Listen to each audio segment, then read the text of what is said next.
ចាំនេះអាយុជាង5ខ្លោចផ្សាគ្មានកូនប្រុសស្រី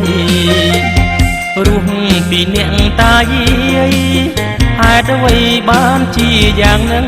យាយក៏ប្រឹងតាក៏ប្រឹងរហូតយាយខឹងគាត់ធ្លាប់តែប្តឹងខឹងនឹងខ្ញុំអត់កើត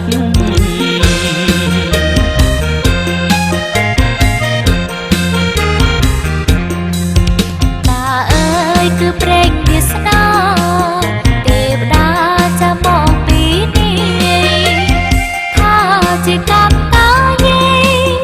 ទុំនាយត្រូវតែអត់កូនជុំកិនតែតា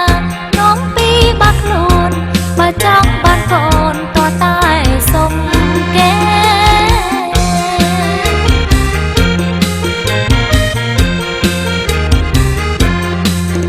បានគ្នាជាង30ឆ្នាំ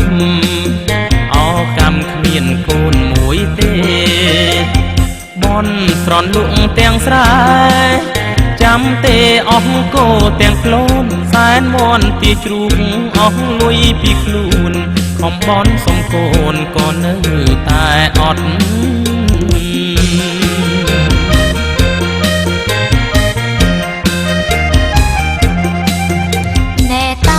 យើងជាងហាផ្លាយតាអើយជុំកិនទៅណាកិនរង្វាន់វិញតា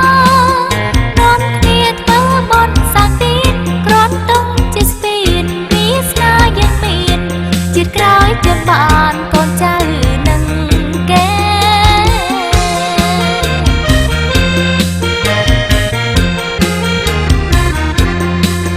បានគ្នាជាង30ឆ្នាំអកម្មគ្មានកូនមួយទេបនស្រន់លក់ទាំងស្រែ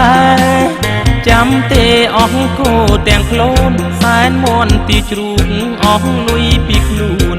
ខំបនសុំកូនក៏នៅតែអត់